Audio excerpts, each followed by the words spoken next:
Let's try comparing Maryland versus DC. When someone's migrating to the Washington, DC area, the most often asked question I get is, where should I move, DC or Maryland? So we go through everything: taxes, politics, education, home values, and expenses. The question is, which city would you prefer? Let's get started.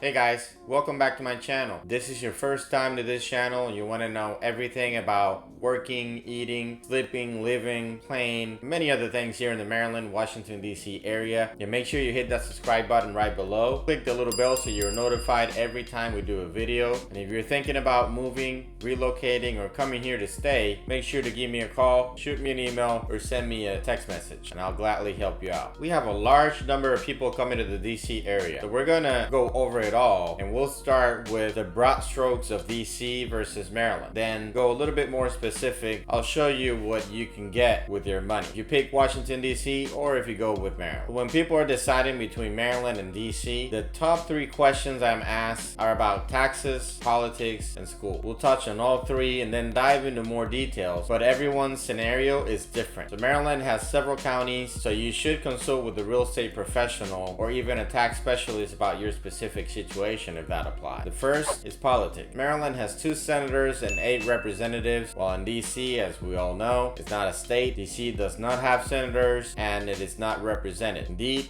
Washington, DC has license plates that read taxation without representation. Therefore, if you're interested in politics, you may prefer Maryland over DC, but again, it's really up to you. Number 2, transportation. To be honest, DC has one of the greatest systems in the entire US. Their metro system is so efficient that trains basically never cease to operate. That transportation system is much better than the one in Maryland. Maryland is still a work in progress. You know, they do have light rail systems, a subway system that extends north and south from the city, and many bus routes. The DC has the greatest public transportation, and it is the most efficient method to go around the city, as well as in and out of the city. However, what about traffic? If you have to drive into DC, the commute can be terrible in and out of the city, and it may take an hour just to get 3 miles ahead. While in Maryland, there's still traffic, of course. It would be much lighter. Number 3, the lot size. The DC houses will have a lower lot size. The DC house is typically in a 4,488 square foot property, while let's say Chevy Chase, Maryland property, it's on a 7,555 square foot property. So as a result, Maryland's properties will be somewhat larger and may include a garage, whereas DC homes almost never do. And if they do, they will be much more costly. Number 4, university. When deciding between DC and Maryland, it's all about the universities also. The University of Maryland consists of 12 distinct universities, as well as 3 higher education institutions provide in-state tuition, while in Washington, DC has just 1 public university, the District of Columbia University. However, DC has a program called TAG, or Tuition Assistance Grant, which consists or assists in offsetting the cost of tuition at any public university in any state in the United States. Hence, Maryland has more institutions with in-state tuition, although DC does offer this program, but you must qualify for it. However, I also have to point out that DC has Gallaudet University, which is the only university in the world where students live and learn American Sign Language and English. This is not only a university, but it's a place where students can enjoy just embracing who they are and learn how they can also be a very productive individual here in the States and really anywhere they go afterward. A lot of people come to DC just to be near Gallaudet University and its resources. These are the only broad similarities between Washington, DC and Maryland. Everything else is the same in